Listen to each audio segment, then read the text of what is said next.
Hello and welcome to Film Shrapnel. This is Craig talking, and as always, I'm joined by Tobias. Tobias, how are you doing, man? Wagwan, I'm good. I'm good. How are you? Excellent, man. It feels like it's been freaking forever since we recorded anything. Life's just been getting in the way, and it's been pretty much impossible. But Uh, yeah, I'm super happy to be back recording with you, man. yeah, man. Uh, yeah, we both had a lot on, but back to it. I feel like we planned to do a sort of 80s sci-fi month, and it's been like 2 months between episode one and episode two. Yeah, what are we doing today, Craig? We're doing Saturn 3, which is a really weird little film that you recommended ages Saturn? ago. Yeah, I've been I've been talking about this film for a long time because I was aware of it simply because of the cast.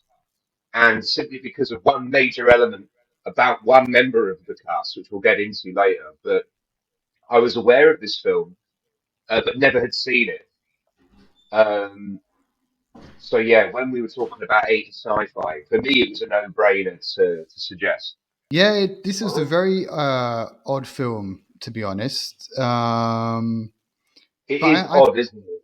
yeah, one of the first things I was thinking when watching it is it feels a lot older than it is because this actually came out in like 1980, but it Yeah, has such a feeling of such a like a cheesy 50s movie from like 30 years before, and I do yeah, see why it's sorry.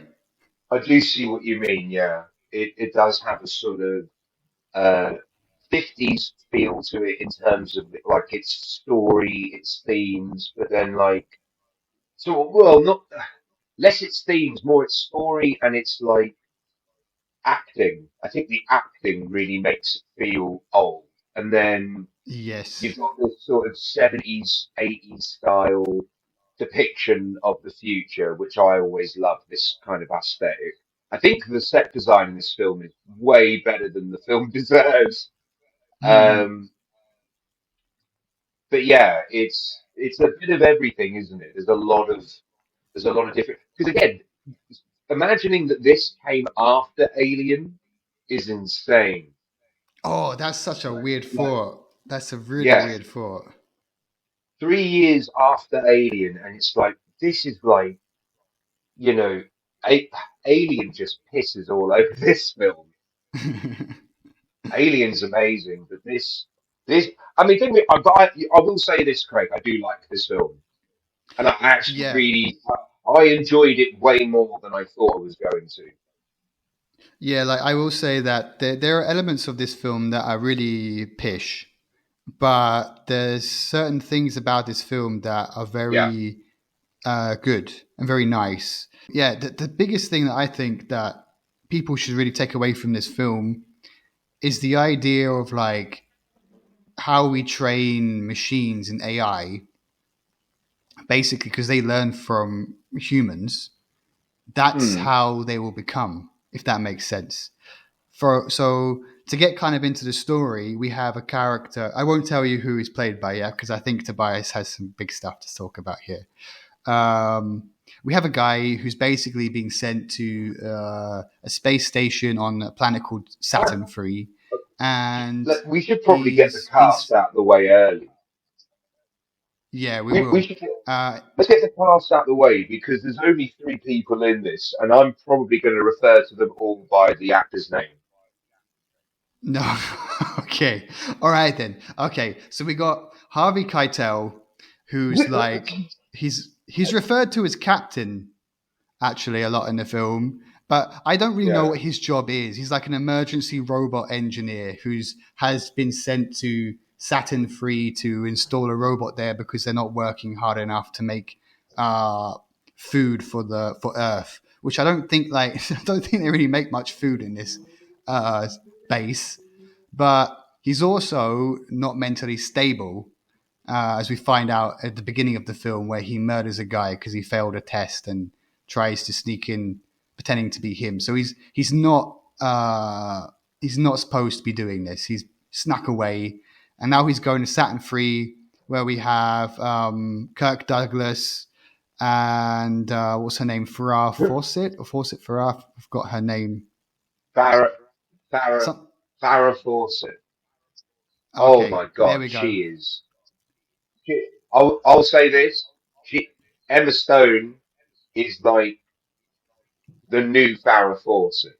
She's like, she was just beautiful. Absolutely stunning. Yeah, she is very gorgeous. She's also, by the way, 31 years younger than Douglas in this movie. Douglas I, is dude, 64. I was going to bring this up that she's 31 years his junior, but I think she died uh, 20 years before him. He was Yeah, 103 when he died. He died in 2020. yeah, she died at age 62, so she didn't even live as long as Douglas was in this film. So Douglas was 64, which is That's crazy. ridiculous. Yeah. That is crazy to think. So anyway, back to the story quickly. We have Harvey Keitel, who's been sent there to make this robot.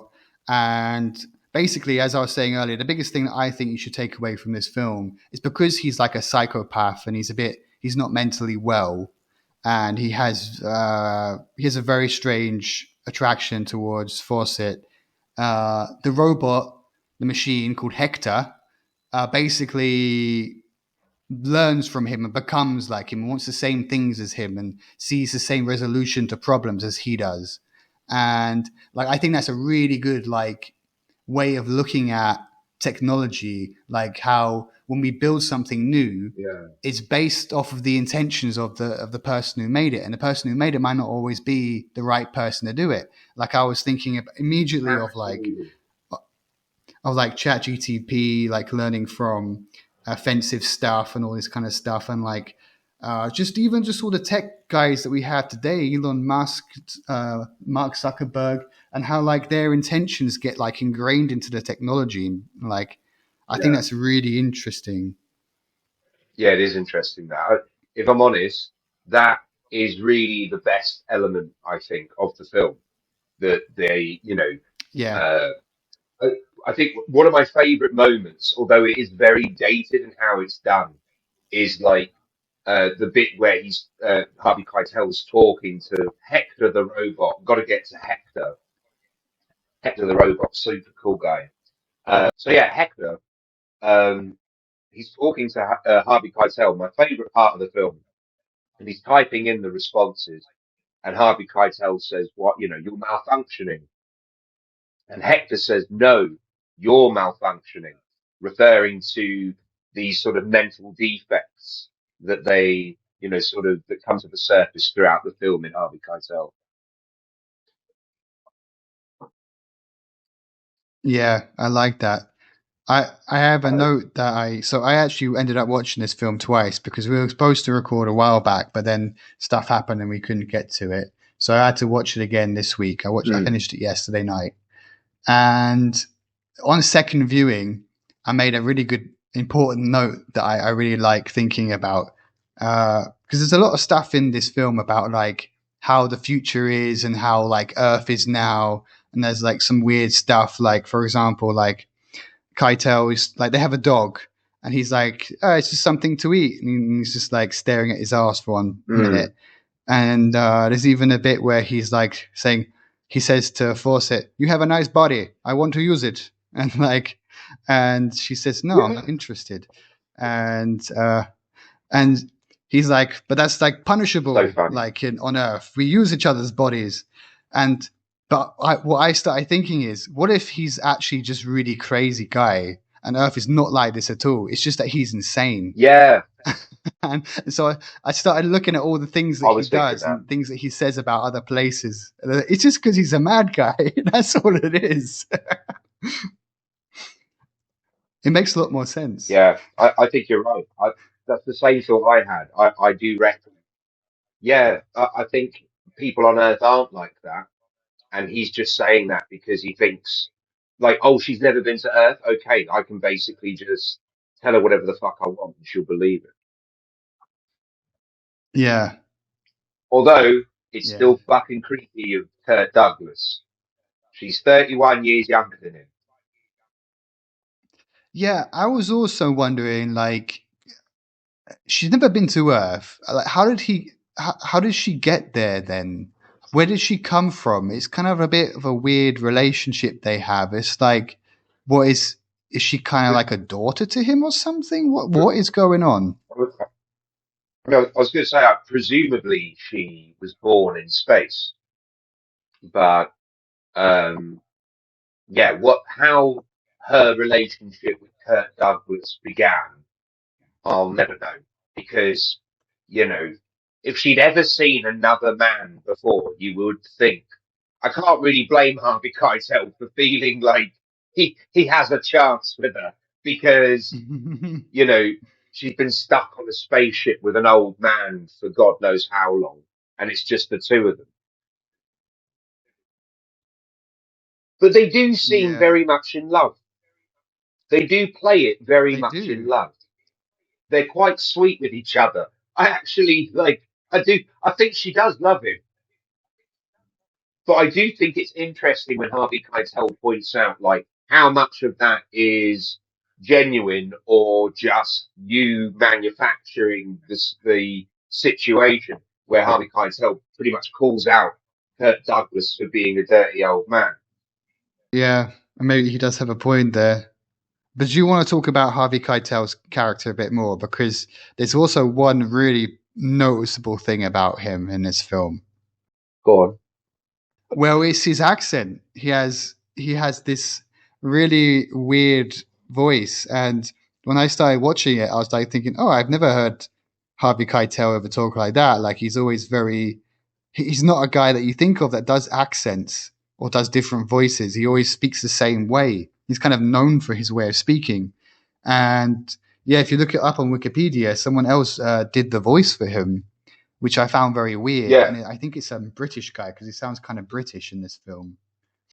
Well, so yeah, the story I'd heard, I'd seen a guy on YouTube talk about Saturn 3, and he was saying that apparently the production company didn't like a Brooklyn accent in space. They didn't buy it, so that's why they dubbed him allegedly. Yeah, but yeah, just seems foolish to me. I don't think that they had to do that at all. I would have been totally fine. Although I will say that I've never seen Harvey Keitel play a similar role.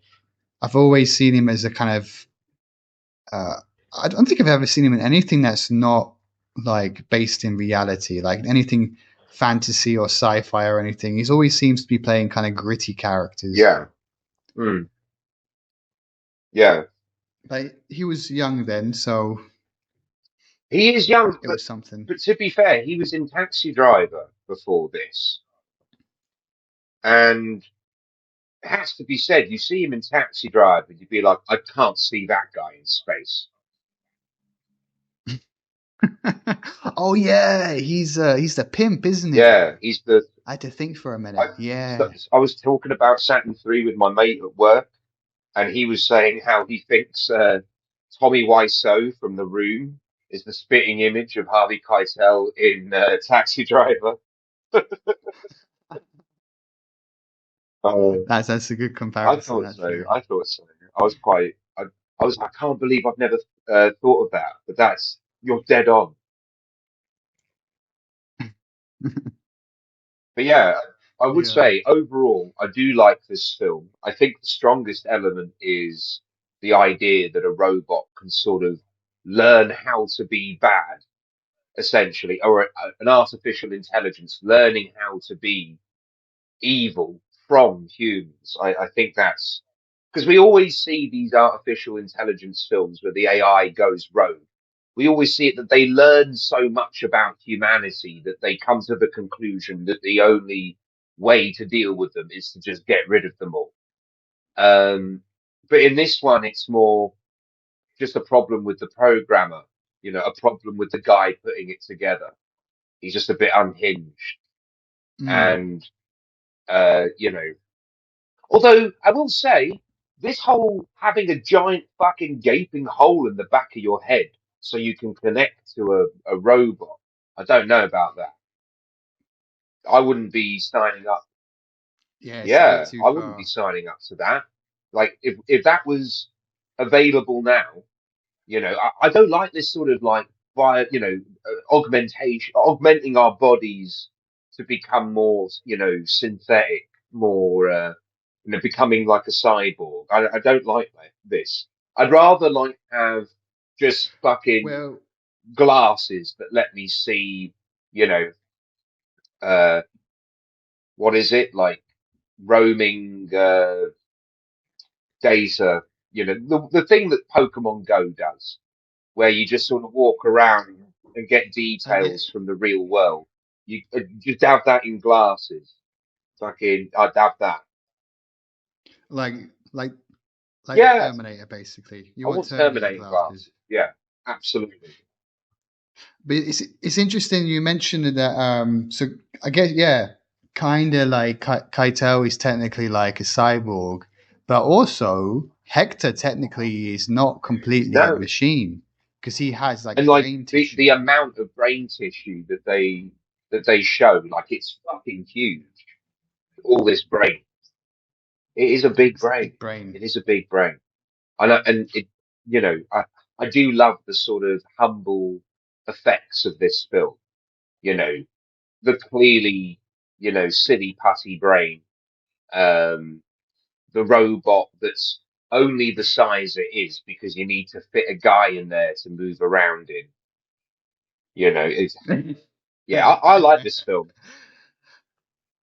I wish they I spent like more this film a time on lot. the design of the robot It's silly, but because it also is quite dark. Hector looks really stupid. Yeah, I tell you who Hector reminded me of.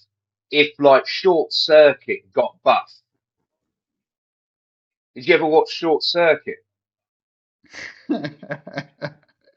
Yes, Yeah. Imagine I like remember it. Short Yeah, I watched Circuit, it as a like it, kid. it lost like it was just its head. And yeah, and it just fucking builds its own fucking body to be like, Ultron.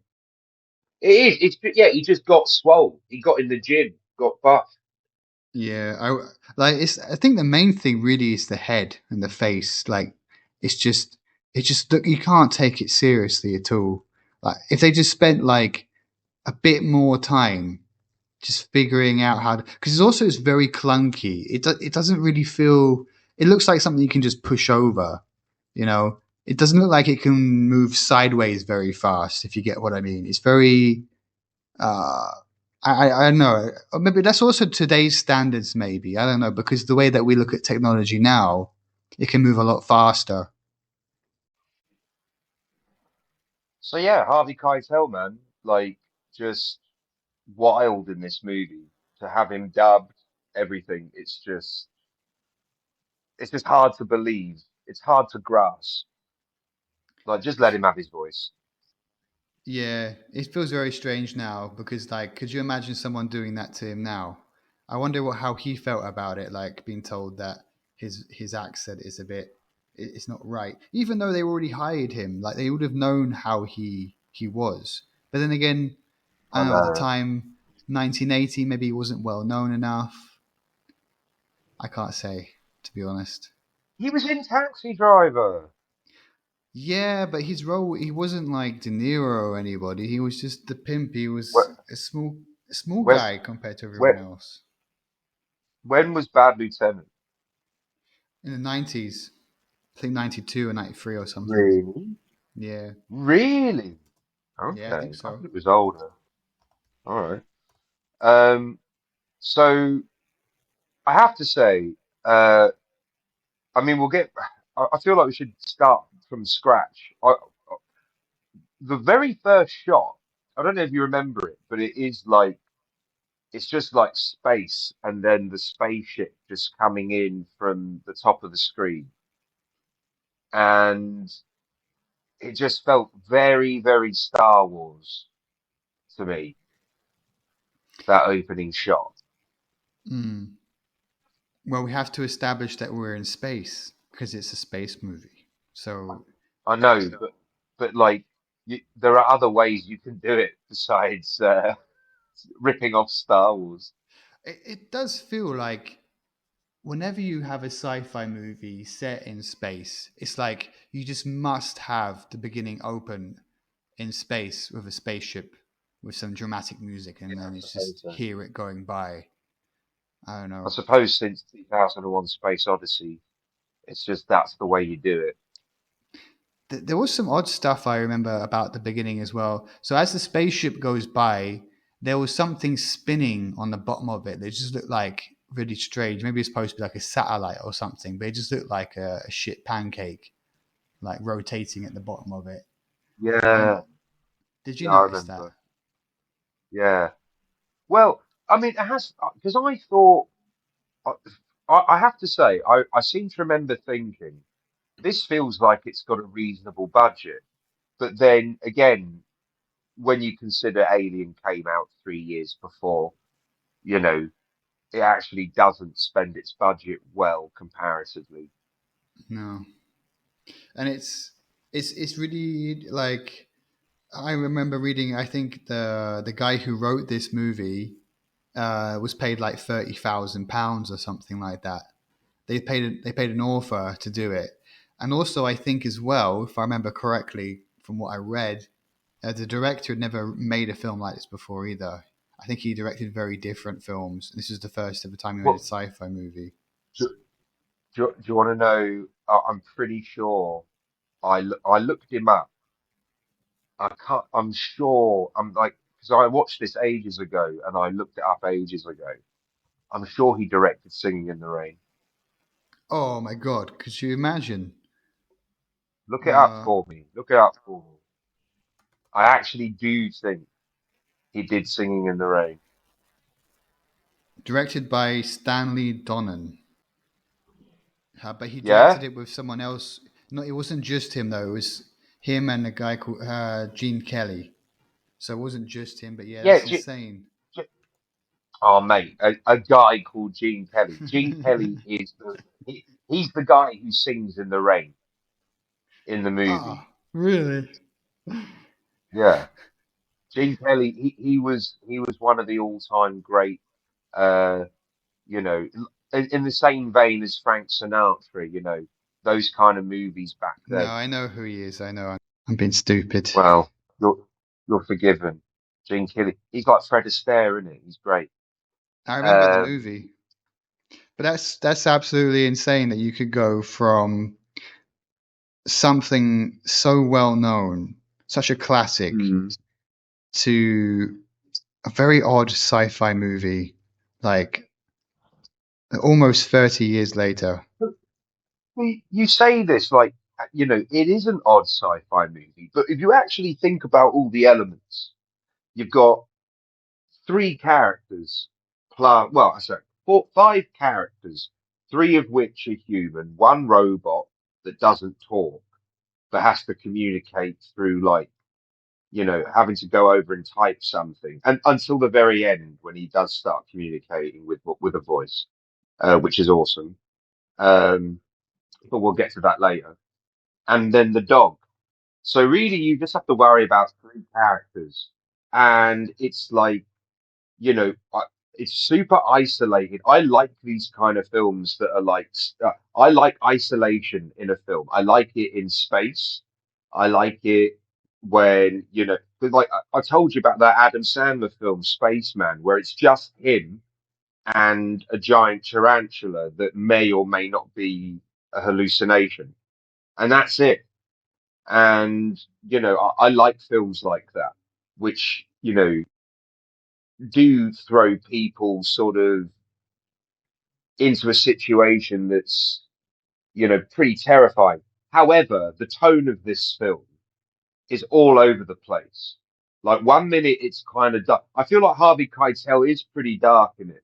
And maybe it is the voice. I wonder if the Brooklyn voice would have made it even darker, like even more scary. I want to use your body. I can't do Brooklyn. I can't do Brooklyn. But yeah, Did, like maybe his normal accent would have lent itself more to like the sinister nature of his character.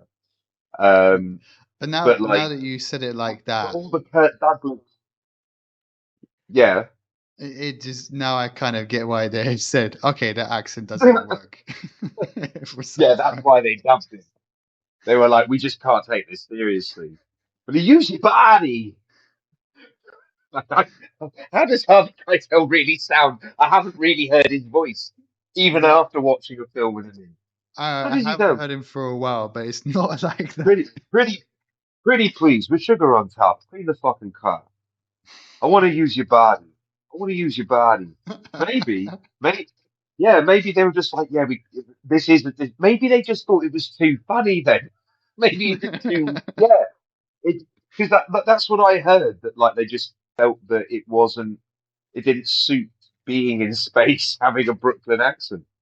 Um, but, uh, but all the Kirk Douglas and Farrah Fawcett, going back to my earlier point, but all the Kirk Douglas and Farrah Fawcett stuff, the tone of that isn't dark.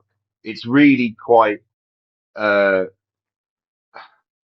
and it's kind of like it's like a wacky comedy there, bits. It's like in a It, different film. yeah, it feels really dated with them. Yeah, Super and like dated. I'm gonna just skip ahead. Yeah, so I sent you a scene, Craig, that was deleted from the version we watched. Did you get round to watching it? I did, yeah. So they take space drugs and just act. They have to act really high with each other. Yeah. I watched it and Like, and that is wild. It's I wild, and not in a good way. I kind of get why they cut it. It didn't really add anything as well. I think What? sometimes this I, film gets really like distracted in trying to build a world, I guess, like in world building, and it's just not necessary. Like the real story is you have this crazy robot built by a psychopath and you're stuck with him. That should be the story. yeah. Don't focus too much on adding all these other elements in. What is Earth like? Uh, was what these blue dreamers with this weird random drug and all this kind of get away from that. They don't need it. Mm. Like, and I do wonder if there was like a lot of world building happening before, like behind the scenes, and then they just ended up just not adding it into Well, the film. but I do like this concept of like the Farrah Fawcett character never having been to Earth as a human. Like, so again, like you said earlier, it does bring up questions of like, where does she come from? Was she born in space? You know, what's the deal? How does this all work? Um, so yeah, like maybe there was ideas sort of left on the cutting room floor. But I think some of these ideas would have been worth exploring in more detail. I don't actually mind so much the Blue Dreamer stuff. I just don't like how it's, the tone that's born out of it. I feel like Kirk Douglas is really wrong for this role.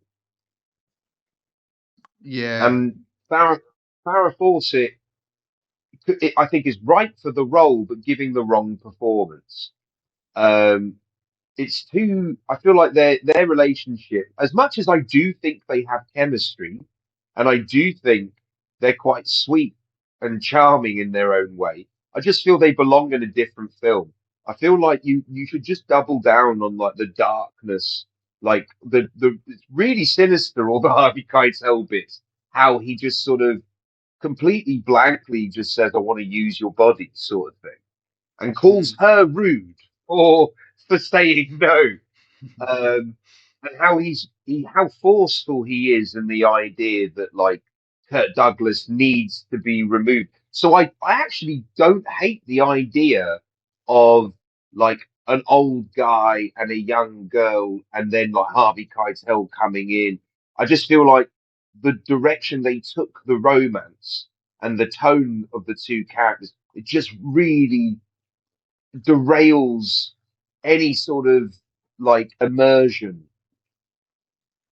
you know. Yeah. I was thinking that one of my notes is that I would love to remake this film because the ideas are there. Yeah. It's just not done the right way. Or maybe we should do a rewriter's room. We should, Saturn yeah. 4. Skip the first two Saturns. Or Uh, maybe no. Hang on a minute. What if we make Saturn 1 and 2?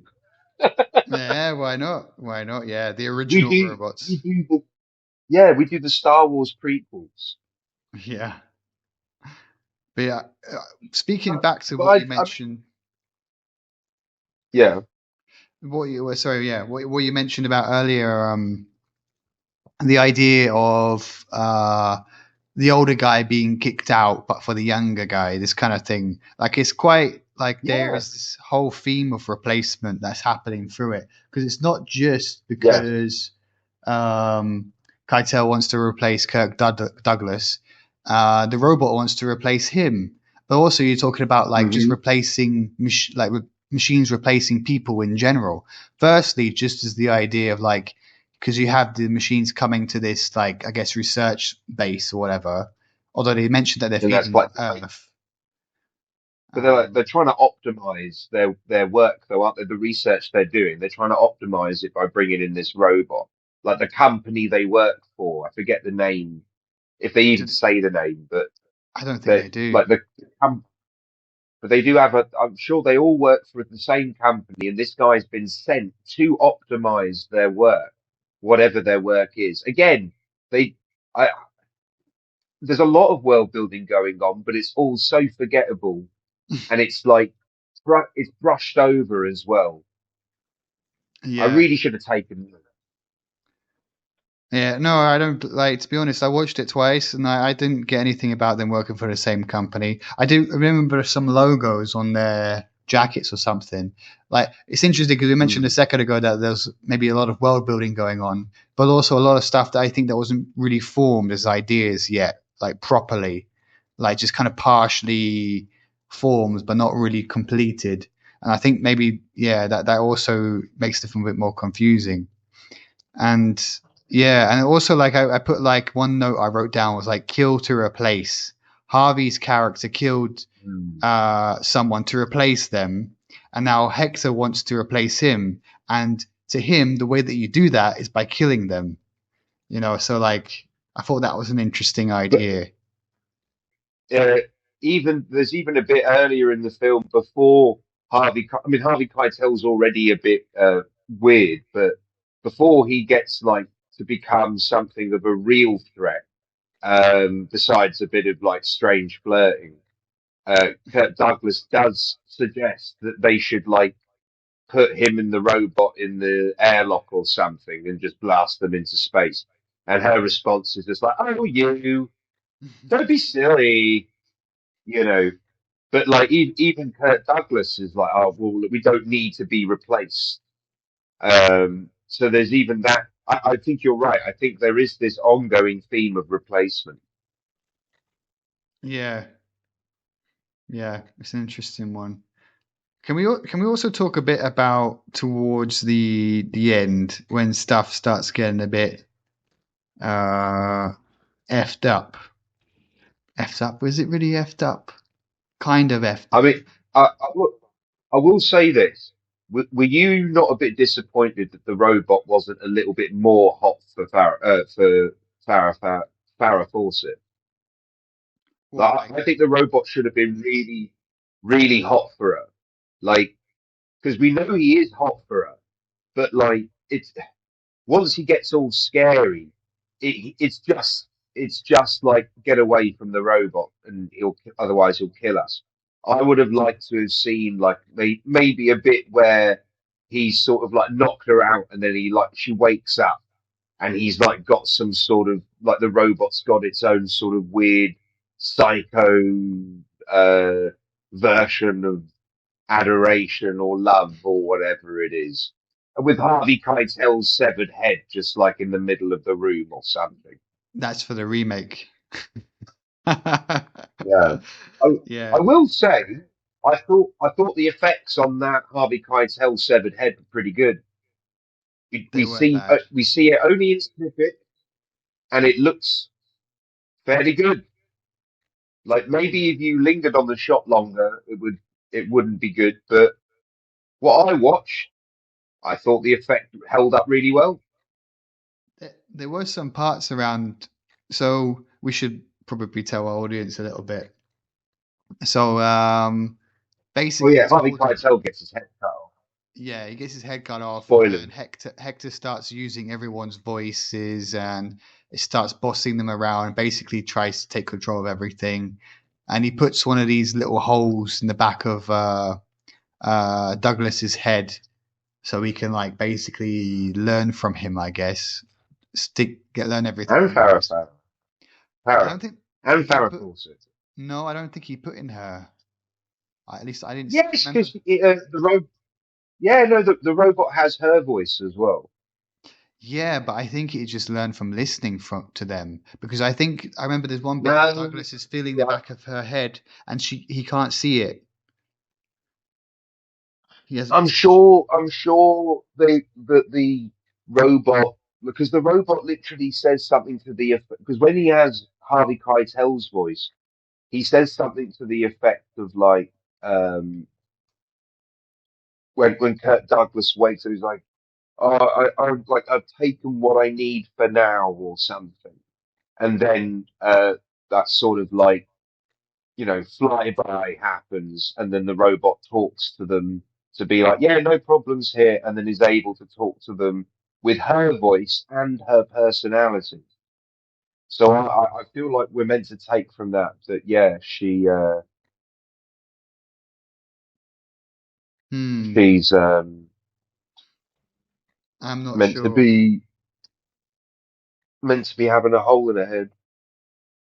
I'm not sure. I'm not sure if I agree with you because I think that he felt at the back of her head and she didn't have it, and I think he was like relieved that she didn't have it. So I don't know. Maybe we need to watch it a third time to confirm the truth. I mean, I don't really want to watch it another time, if I'm honest. Like I liked it, but twice is enough, I think. There are other films I need to get to. Yeah. But I did like this film. I'll get to my rating at the end, but I did like this film. I thought there was a lot of fun to have with it, despite there being major issues. Like I say, the tone is all over the place.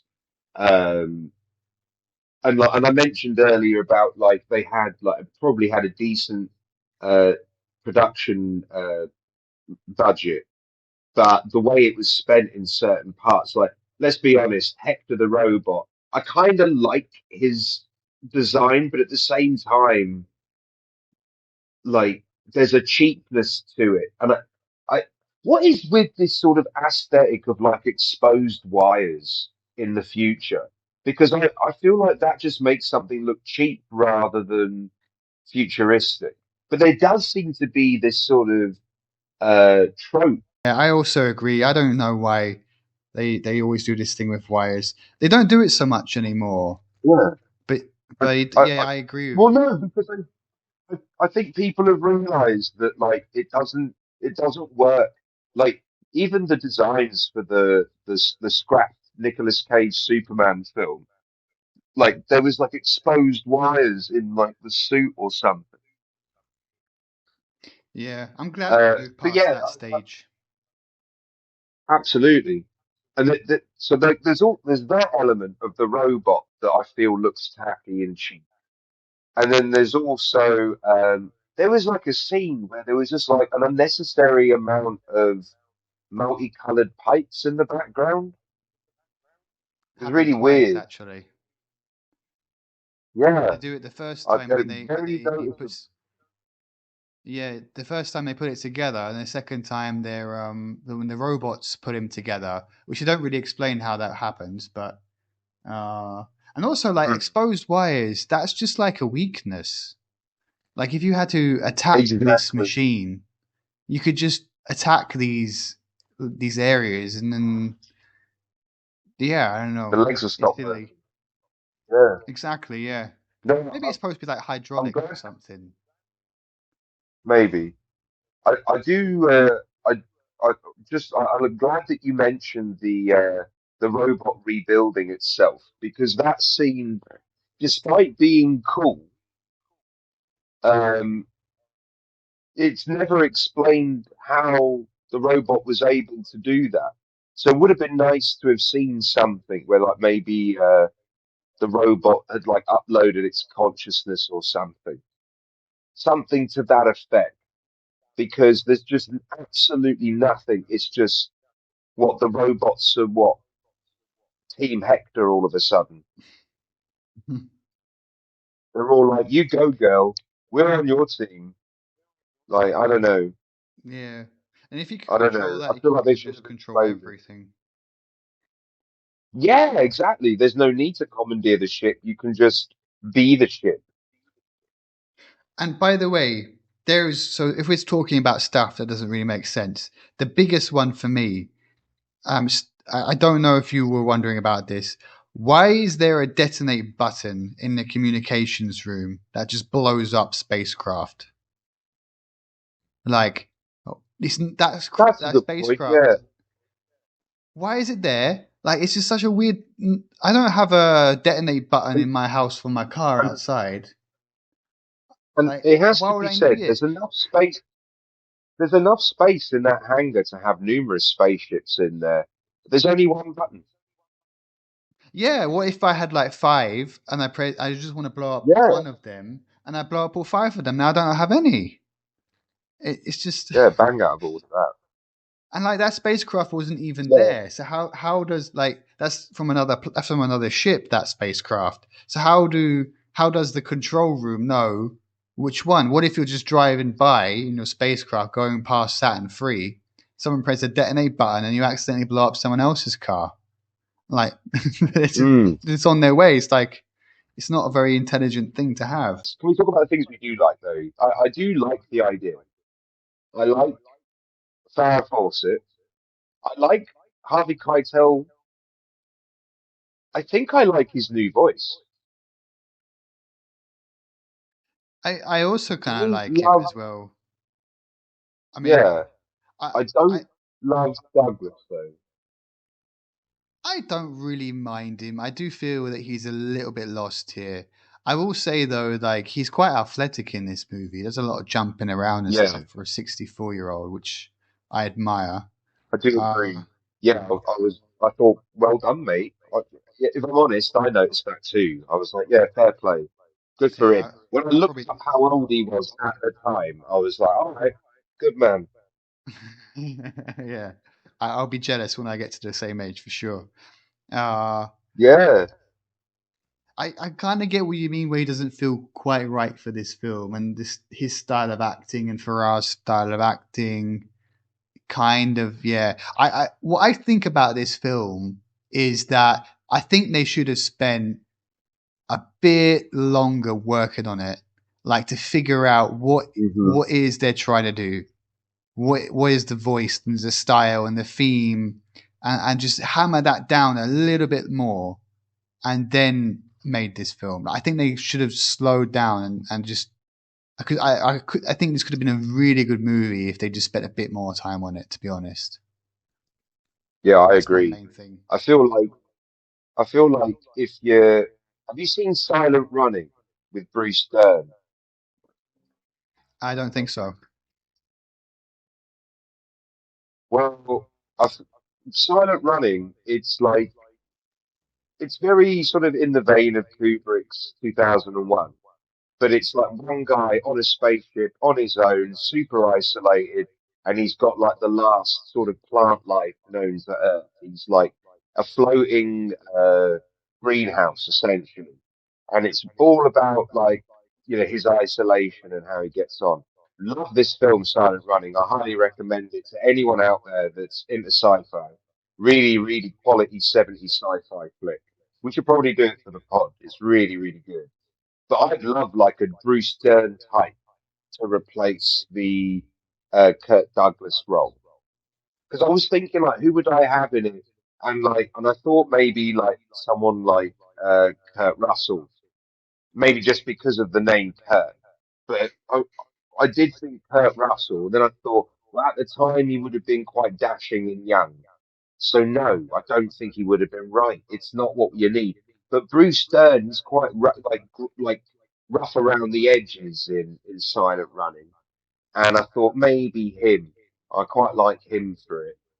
Um, he's the guy. You know Bruce Stern. He's in Hateful Eight.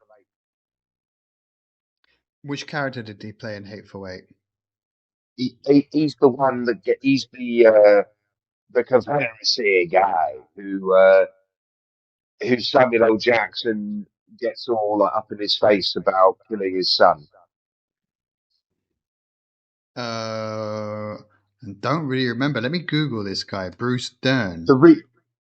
Yeah, Bruce Stern, the really old dude in the chair in Hateful Eight, that Sam Jackson like talks about making his son fillet him in the snow before killing him. I vaguely remember him. It's been a while since I watched that film. I like Hateful Eight. My mate at work doesn't like it. I'm like, oh, I really like it. Is he But you the can't father like the of same thing Laura everyone Dern? likes. Yes, I believe so. Huh.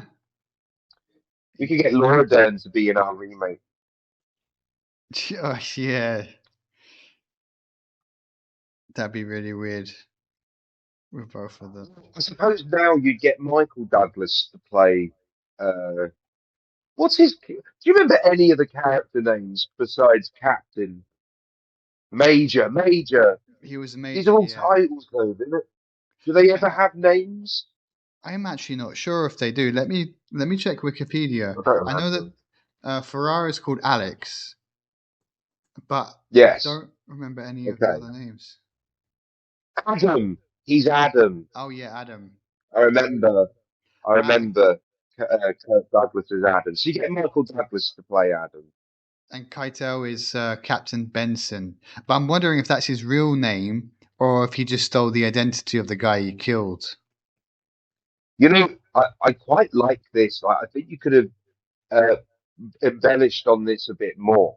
Like maybe you could have started the film with Harvey Keitel's character replacing someone, like, or they find the body of the real captain, and it's a twist in the middle of the movie that he's actually maybe a stowaway or someone on the run from the law. Yeah. It would be also really interesting to know what his motivation was.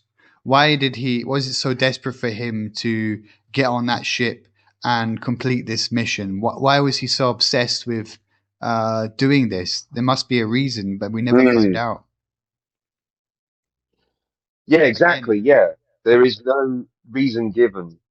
yeah, that's why we need to remake this movie and investigate Uh, these things. I'm There's feeling, so much I'm feeling space a to. rewrite.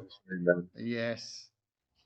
Yes, maybe we can do one for this film. It's very right. I've always liked this idea because my mum used to watch a lot of really, really bad horror movies when I was a kid.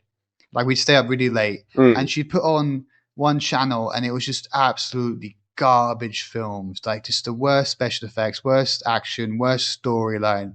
And like I was a teenager, but I knew that there was shit. I could just it just grated on me so much. I was always asked my mum, "Can we just put on something decent with something else?" But I always like the idea of like you could take that and if you like reworked it, you could maybe have something good. And like sometimes I'm watching movies that are like I can see the idea is there, but the execution is just a mess. And like if you just Mm. rewrote it, took played around with it a bit more, you'd have something really nice there. And I really like the idea of just taking something shit, buying the rights to it, spending some money to rewrite the script, and then just making it good. Because why not? You have it already there. Let's do it. We're going to make Saturn 3, boys. Saturn It's Five. decided. Saturn 5. Well, you know what? I think when I recommended this film to you, I called it Saturn 9. I thought, I think but I'm sure there is a Saturn 9, but is that a TV show or something? I think you're confusing it with the Ed Wood movie. Plan 9 from outer space. No, Yes, but there was like a series, like loads of TV sci-fis that were like something and then a number. Deep Like Space Nine. Babylon 5 or Babylon Deep Space Nine, or maybe that's what I was. So I don't know if there is a Saturn 7. Is there a Saturn 7? I'm googling it, but I'm I not bet that. very confident. I'm sure. I'm Uh, sure. But can't. there was. Go on. It comes up with the Saturn 1 SA7 vehicle demonstrate blah blah blah. It's some vehicle that NASA uses, but I don't think you were thinking of that, Okay, were never you? mind. No, I wasn't. All right, never mind.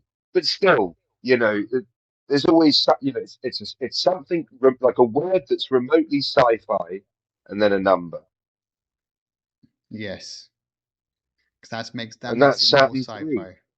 Yeah. Yeah, it's super sci-fi. Sometimes they do like 2000, but this one just goes Saturn 3. This is the thing. There's lots about this film that I like. I even like some of the cheesy elements of it. I kind of like how sort of cheap it feels in places. I don't hate the design of the robot, even though I complained about the exposed wires. I don't I really kind of like how the head looks, even though the head looks really cheap. I It do looks kind of really like it. it looks really dumb to me. I can't I can't get past It, the head. it is dumb, I know. It is super dumb. I mean, 'cause I think the body is really just daft. Like, because like you said earlier, like I just don't see it getting around the spaceship very quickly. It's just yeah. But there's something about that. Like, I've got a nostalgia for this kind of vibe, but I don't like. I do feel the tone. It's just pick a lane and stick to it. Or because I feel like the Kirk Douglas and Farrah Fawcett stuff feels very, very sort of TV comedy, and that Yeah, stuff I don't like. that's a very good way of putting it. Actually, TV comedy. Yeah, Yeah. I totally get you on Like that. Bewitched or something. Felt like Bewitched. Every now and again, Bewitched would come on, and you're like, can we get back to the scary sci-fi film? Because it could have been really scary. I think. I think this film had potential to be quite unnerving in the same way that Alien was.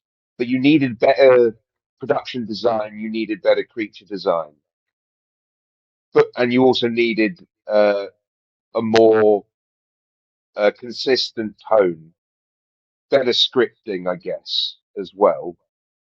Um, but the idea itself could be, it just, yeah, I just think there's an issue with execution. Agreed. Yeah. Shall we wrap this up and give it an IMBD and personal rating? Well, this is the thing. Uh, I was thinking really hard. How are we going to rate this? You know, I always do something for you, don't I, Craig? I try and make it like funny, and it usually, it's kind of obvious, isn't it, that today it would have to be like out of three Saturns, out of three Saturn threes, how many Saturn threes would you give of Saturn three? And then obviously the answer is three. So it's like, well, you can't really. Yeah, I sort of stick you in a corner that if you don't say three, then the listeners at home will think you're a twat. So I can't do that to you, Craig. Well, out of Or they'll think I'm a twat after me saying all that. So think here's what I'm going to go with. Uh, and I really hope we use like the picture of this for the podcast, Craig. That's a hint there for you because that's your job. Uh, How many Farrah Fawcett's in a futuristic bikini, dominatrix futuristic bikini? This is a deleted scene, listeners, that we talked about earlier. We didn't get to this part of the deleted scene, but I really hope we use this for promotion for the pod because it's my God, it's just the most ridiculous thing I've ever seen. How many the future dominatrix Farrah Fawcett's out of 10? No, not 10, because that's IMDb. Out of 47. No, out of 31, because that's how much younger she is than Kirk Douglas. oh, But out of 31 futuristic dominatrix bikini Farrah Fawcett's, out of 31 do you give it? I give it. Ooh, I'm trying not to go too far to one side or the other, or sit too much in the middle. Hmm. I'm I feel gonna. like 16 is like bang in the middle. Yeah, 16 would be in the middle, but I think I'm gonna give it about 20 because it's got problems. It's a bit of a silly film. I don't think a lot of people want to watch this movie, but it's still very much worth it if you like film and there's stuff that you can like the themes that we've talked about, and it's a little piece of cinema history that I think is worth watching. I even watched it twice, and I think actually I preferred it a bit more on the second time. So Yeah, me yeah, too. about I'd give it about a 20 out of 31. Okay. I'd go a little higher. I'd go like maybe 22, 23. I did like this film, but like I suppose an IMDb rating, like you couldn't really give it more than like a 6.5. Do you want me to tell you the rating? I It's going to haven't be like checked it yet. 5, isn't it? I would It's going not to be be like a surprised if it was. 4.2. You want me to tell I you? bet people hang it. Yeah, go on. What's the Saturn IMDb score? Saturn 3 is 5.1 out of 10. You know, I was just about to guess that. Oh, fuck's sake. Should have said out it. of out of Yeah, 11,000 I'm not ratings. remote. I'm not remotely surprised, but I No. like this film. I suppose a personal rating, I give it a 6.5. Yeah, I'd probably give it around a But 6. Well, maybe a 5 is not too far off, though, really. I mean, this is the thing. I feel like if I was going to be totally objective and not consider personal enjoyment of the film, and just talk about the film as is, you know, with complete objection, yeah, it would have to be like a 5 point something, I guess. 5.5 maybe, but I did get a kick out of it. I thought I did enjoy it. I like Harvey Keitel's weird new voice. Um, I'll personally go to 6.5. I think I am overrating it though, subjectively. I think it belongs in the fives. Yeah, yeah, it does belong there. Well, this is the thing. Five is, half of a good film. Exactly, exactly. So This this is don't. this is 5.1. It's closer to a 10 than a 0. Yeah, because you have to round it up, right? Well, no, it's just closer to a 10 than it's point 0.2 closer Uh, to 10 than it is to 0. true, true. Yeah. So, it's slightly better than Meh. Yes, indeed. I've watched some shit films that I still enjoy, but they're terrible. Like badly made, badly acted, but there's just a charm in it. Like The Room with Tommy Wiseau. Like, for me personally, I'd give that like a 7.5 or an 8. I love it. I get such a blast and such a kick out of it. But logistically speaking, really, like, it's a 2. It's terrible. Like, really, really bad. But somehow it's just a perfect blend of bad that it ends up being really entertaining. But like outside of that, it is just absolute awful. A step Yeah, up from maybe a bad student film is The Room. yeah, just about. I'll give it. All right, man. Marginally. I I think we've said all there is to say now. I Uh, suppose so. That's it for Film Shrapnel. That's it for Saturn 3. Uh, do go and check us out on all the other podcasting platforms. Uh, the app formerly known as Twitter, X, apparently, at Phil Shrapnel, capital F, capital S. We're on YouTube. We're on TikTok, although we don't really post there at the moment. Well, we do a YouTube, but not on TikTok. Are we anywhere else, Craig? you can also find us on Twitter and Instagram, and I think that might be it for now. Might be it. Well, You can find us. We're in places: Apple Podcasts, Google Podcasts, Amazon Podcasts, Bezos Podcast, uh, Tesla Podcasts. You name it, we've done it. All right. Well, until then, we are Film Shrapnel. I'm your co-host Tobias. This is your co-host Craig, and we are the Film Shrapnels. And until next time, goodbye. Bye. Love you. Bye bye.